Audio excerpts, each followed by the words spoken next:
உலக தமிழ் சொந்தங்கள் அனைவருக்கும் வணக்கம். இது அம்மான சும்மா இல்ல விளையாட வரிசை. நான் பவிஷா. இன்னைக்கு ஒரு ஞாயிற்றுக்கிழமை காலையில் 9 மணி இருக்கும். நாங்கள் இப்போது பீச்சுக்கு போயிட்டு இருக்கோம். போருக்கு முன்னாடி பெட்ரோல் பங்க்கில் இருக்கோம். இப்போது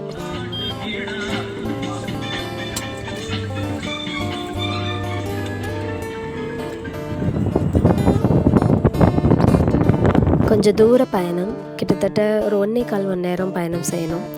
பண்டிங் பீச் கடற்கரைக்கு தான் போயிட்டு இருக்கோம். போயிட்டு என்ன பண்ண போகிறோம் அப்படிங்கிறத அங்கே போயிட்டு நீங்கள் பாருங்கள்.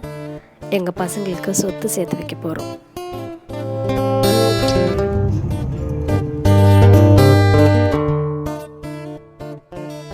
போன உடனே பசங்க விளையாட ஆரம்பிச்சிட்டாங்க. நான் அவங்களுக்கு சாப்பாடு எடுத்து வச்சுருக்கேன். கொத்து சப்பாத்தி, ஸ்ப்ரிங் ரோல், சமோசா இதெல்லாம் நான் அன்றைக்கி பண்ணியிருந்தேன்.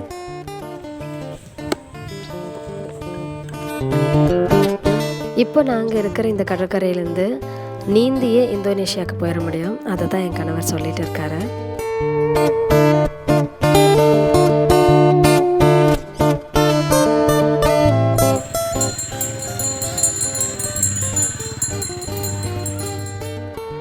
ஹாஷிருக்கு, ஹிஷாமுக்கு, அப்புறம் எனக்கு, அப்புறம் என் கணவருக்கு எல்லாத்துக்குமே கையுறைகள் கொண்டு வந்திருந்தோம். ஹாஷிருக்கு தான் கொஞ்சம் பெருசாக போயிடுச்சு. நாங்கள் இங்கே எதுக்கு வந்திருக்கோம்னு நான் இன்னும் உங்கள்கிட்ட எல்லாம் சொல்லலை. இந்த கடல் தண்ணி மதியத்துக்குள்ளே இங்கே வந்துடும். அதுக்குள்ளே நாங்கள் இங்கே அத்தனையும் சுத்தம் செய்ய போகிறோம். பிளாஸ்டிக் கழிவுகள், நெகிழி குப்பைகள் அதெல்லாம் என்னெல்லாம் இருக்கோ அதெல்லாம் எடுக்க போகிறோம். இந்த கடற்கரையில் அவ்வளோக்கா குப்பை இல்லை, ஆனால் ரொம்ப நாளுக்கு முன்னாடி போட்ட நிறைய பிளாஸ்டிக் கழிவுகள் இருந்துச்சு. அதெல்லாம் எடுத்து சுத்தப்படுத்திகிட்ருக்கோம். பார்பிக்யூ பண்ணுறதுக்கோ இல்லை விளையாடுறதுக்கோ இந்த பீச்சுக்கு கண்டிப்பாக நாங்கள் வரல.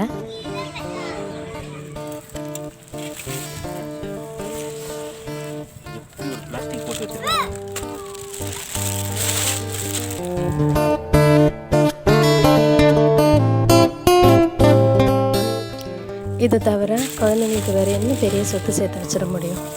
கோடிக்கணக்கான பணம் இருந்தாலும் சுத்தமான பூமி இல்லாட்டி வாழ முடியுமா?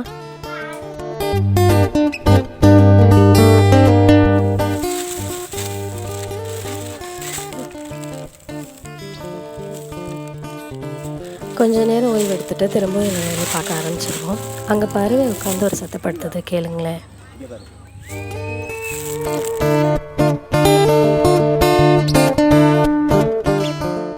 இங்கே பார்த்திங்கன்னா நிறைய மலேசிய மக்கள் வந்து சனி ஞாயிறு வருவாங்க. ராத்திரி வந்து 2 நாள் தங்கிட்டு தான் போவாங்க. இங்கெல்லாம் டென்ட்டு கட்டி இருப்பாங்க. இந்த தண்ணியில் விளையாடுறது, அப்புறம் பார்பிக்யூ பண்ணுறது அதெல்லாம் பண்ணி தன்னோட பொழுதுகளை செலவழிப்பாங்க.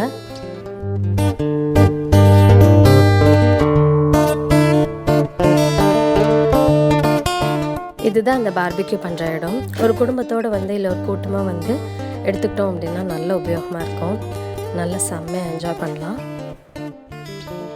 நாங்கள் குப்பையெல்லாம் எடுத்ததுக்கப்புறமா அங்கே ஒரு என்ஜிஓ இருந்தாங்க. அவங்கக்கிட்ட கொடுத்து எடை பார்த்தோம், எவ்வளோ எடுத்திருக்கோம் அப்படின்னு. 1.25 கிலோ கிட்டே இருந்தது. அவங்க ரொம்பவே பாராட்டினாங்க. நாங்கள் இதை எதிர்பார்க்கவே இல்லை கொஞ்சம் கூட, இந்த மாதிரி ஒரு என்ஜிஓ அங்கே இருப்பாங்க அப்படின்னு. அவங்க எல்லாம் முடித்ததுக்கப்புறம் கொஞ்சம் இயற்கை உரம் அந்த மாதிரியான விஷயங்கள்லாம் கொஞ்சம் தந்தாங்க. எல்லாத்தையும் வாங்கிட்டு வந்தோம்.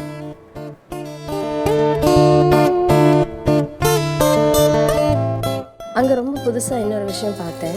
அந்த கடற்கரைக்கு அங்கே பக்கத்தில் இருக்க டாமினோஸ் பிஸாலேருந்து ஆளுங்க வந்திருந்தாங்க. அங்கே இருக்கவங்களுக்கு உடனே குட்டி பிஸாவை அவங்களே கொடுக்குறாங்க. இந்த பிஸாக்காரவங்கள்ட்ட பிடிச்சதே இதுதான். என்னதான் உடம்புக்கு கேடான பிஸா விற்றாலும் பூமிக்கு கேடு தர பிளாஸ்டிக் டப்பாவில் கொடுக்குறதில்ல அவங்க. இந்த பேக் எவ்வளோ அழகாக இருக்குது. இந்த காணொலி இதோட முடியுது. கண்டிப்பாக பிடிச்சிருந்ததுன்னா விரும்புங்க, லைக் பண்ணுங்கள், ஷேர் பண்ணுங்கள், பகிருங்க, கை சாடிடுங்க, சப்ஸ்கிரைப் பண்ணுங்கள்.